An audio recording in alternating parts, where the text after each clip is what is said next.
Shalom, kita jumpa kembali dalam Renungan Goshen Mata. Haleluya, jemaat yang dikasihi dan diberkati Tuhan. Renungan pagi hari ini bertema, kebohongan jangan dianggap hal biasa.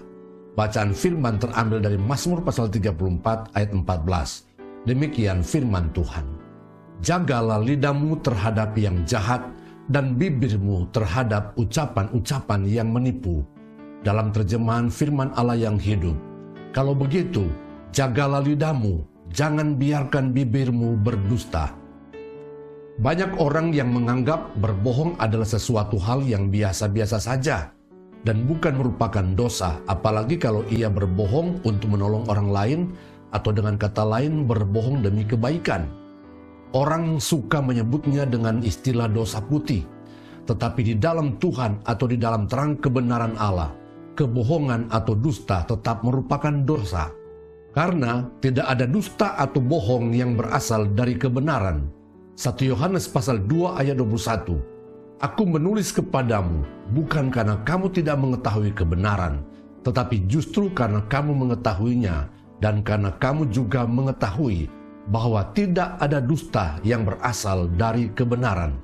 Artinya, apabila kita adalah anak-anak Allah yang berpegang kepada kebenaran, maka kita tidak akan berbohong apalagi suka atau senang dengan berdusta atau berbohong. Kita tidak akan menganggap bahwa berbohong itu hal biasa, sekalipun menurut kita demi kebaikan.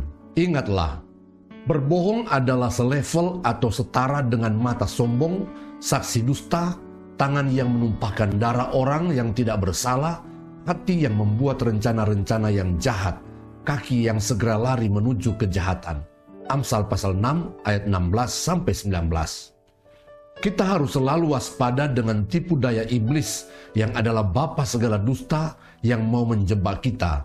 Yohanes 8 ayat 44. Iblislah yang menjadi bapamu dan kamu ingin melakukan keinginan-keinginan bapamu.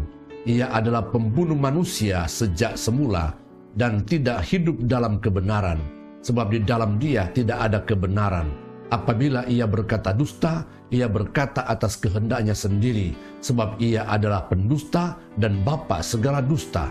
Saudara-saudaraku yang terkasih di dalam Yesus, ketika kita menganggap berbohong adalah sesuatu hal yang biasa saja, maka ketahuilah bahwa kita sedang masuk dalam perangkap atau jebakan iblis.